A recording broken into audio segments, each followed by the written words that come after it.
रोज़ की तरह आज हम भगवद गीता का एक श्लोक पढ़ेंगे। लेट्स सी भगवद गीता से क्या गाइडेंस आ रही है। श्लोक number 20 of chapter 8 attaining the supreme. परस्तस्मात्तु भवोऽन्यो व्यक्तो व्यक्तात् सनातना यासा सर्वेषु भूतेषु नश्यतसु न विनक्ष्यति। Yet there is another unmanifest nature which is eternal and is transcendental to the manifested and unmanifested matter. It is supreme and is never annihilated. When all in the world is annihilated, that part remains as it is. मतलब भगवान कृष्ण का Krishna superior spiritual energy जो है transcendental, जो completely spiritual है, completely eternal है, हमेशा से रहता है।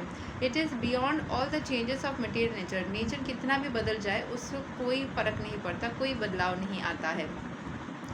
Which is manifest and annihilated during the days and nights of Brahma. ठीक है, जैसे ब्रह्मा के दिन और रात के बारे में हमने पढ़ा था। हमारी अगर पूरे जितने भी कल्प है वो सारे कल्पों को मिला दे तो ब्रह्मा जी का एक दिन होता है। सारे कल्पों को मिला दे, जैसे सतयुग, द्वापर युग, त्रेता युग, कलयुग, सब कुछ को सब शुरू से अंत तक होने से ब्रह्मा जी का एक दिन होता है। ऐसा ही कुछ कैलकुलेशन था, मुझे वो एग्जैक्ट कैलकुलेशन याद नहीं है, बट वो गीता में ही वो कैलकुलेशन है।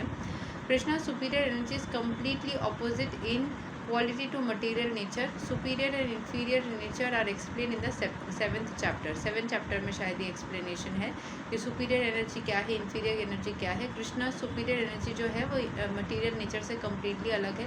material energy से वो कभी भी प्रभावित नहीं होते हैं, और कृष्ण का जो superior energy है वो हर तरीके से ही मैनिफेस्ट होता है, और वो कभी भी दुनिया पूरा ख़त्म हो जाए तो वो फिर भी रह जाता है।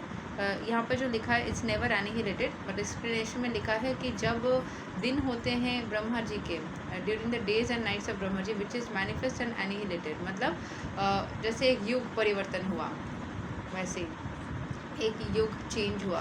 यहाँ पे एक्सप्लेनेशन थोड़ी सी कॉम्प्लिकेटेड है, थोड़ा क्लियर नहीं है। मतलब परम भगवान सर्वस्व है, हर वक्त है, वो कभी भी ख़त्म नहीं हो सकते।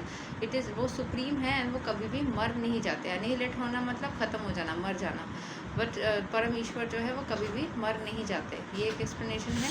और दूसरा एक एक्सप्लेनेशन है कि जब ब्रह्मा जी का दिन होता है एंड उनका रात होता है, उस टाइम पे एक नया जैसे ब्रह्मांड बनता है, तो सब कुछ ख़त्म होकर के वापस से एक नया ब्रह्मांड बनता है। जैसे चारों युग हो गया तो वो ब्रह्मा जी का दिन हुआ, ठीक है। फिर जाकर के दुनिया ख़त्म हो गई कलयुग के बाद में। उसके बाद में सतयुग वापस से स्टार्ट हुआ, फिर वो 4 युग हो गए तो वो ब्रह्मा जी का रात ख़त्म हुआ। तो इस तरीके से ब्रह्मा जी का दिन ख़त्म होता है तो पूरा पृथ्वी रिन्यू होता है, सब ख़त्म होकर के। और जब ब्रह्मा जी का रात शुरू होता है तब भी पृथ्वी होती है पूरी तरीके से फ्रेश तरीके से। सो जो दिन है और जो रात है वो इस तरीके से ब्रह्मा जी के जो दिन और रात है इस तरीके से पृथ्वी के साथ में कनेक्टेड है, ठीक है। सो मेन यही बोलना है कि इतना सारा टाइम बाद जब एक न्यू एनर्जी क्रिएट होती है, वो ख़त्म हो जाना हम कह ही नहीं सकते, वो दोबारा आ जा रहा है। लेकिन कुछ टाइम के लिए जो हो रहा है वो नेग्लिजिबल है, क्योंकि बहुत ज़्यादा टाइम तक वो हमेशा ही रहती है। So this is the explanation, जिससे हमें यही पता चलता है कि भगवान जो है उनका एक अनमैनिफेस्ट नेचर है, या एक एनर्जी है जो कि इटर्नल है, वो हर वक्त है, और वो बहुत स्पिरिचुअल भी है। मैनिफेस्टेड या अनमैनिफेस्टेड जो भी उनकी एनर्जी हो, आकार स्वरूप हो, निराकार स्वरूप हो, जो हमें दिखता है, जो हमें नहीं दिखता है। मैनिफेस्ट हो जाना मतलब जो हमारे सामने आ जाता है, दिख जाता है। तो चाहे हमें दिख जाए या ना दिखे, ईश्वर का परम स्वरूप हमेशा से ही है। कुछ हमें जैसे दिख जाता है, वो परम स्वरूप सुप्रीम है, वो कभी मर नहीं सकता, बट सिचुएशन के हिसाब से वो इटर्नल स्वरूप कभी हमारे सामने दृश्यमान होती है तो कभी अदृश्यमान हो जाती है। लेकिन आकार हो या निराकार हो, ईश्वर को अपने हिसाब से वो प्रकट होते हैं, अपनी ज़रूरत के हिसाब से। और वो हमेशा ही व्हेन पूरा दुनिया जब एनिहिलेट हो जाता है, that part remains as it is, तब भी ईश्वर की वो शक्ति जो है वो ख़त्म नहीं होती। जब ब्रह्मा जी का वो दिन और रात के बाद में पृथ्वी दुनिया में ख़त्म हो जाती है कुछ टाइम के लिए, ईश्वर की शक्ति नहीं जाती, ईश्वर की शक्ति तब भी रहती है, ठीक है। सो वो हमेशा से ही मतलब मटेरियल एनर्जी से मतलब अफेक्टेड नहीं होती। ठीक है, तो यहाँ तक यही एक्सप्लेनेशन है। अगर आप लोगों को कोई स्पेसिफिक एक श्लोक समझना है, स्पिरिचुअलिटी में इंटरेस्ट है, तो ज़रूर से आप श्लोक मेंशन कर सकते हैं। मैं कोशिश करूँगी वो श्लोक को समझाना।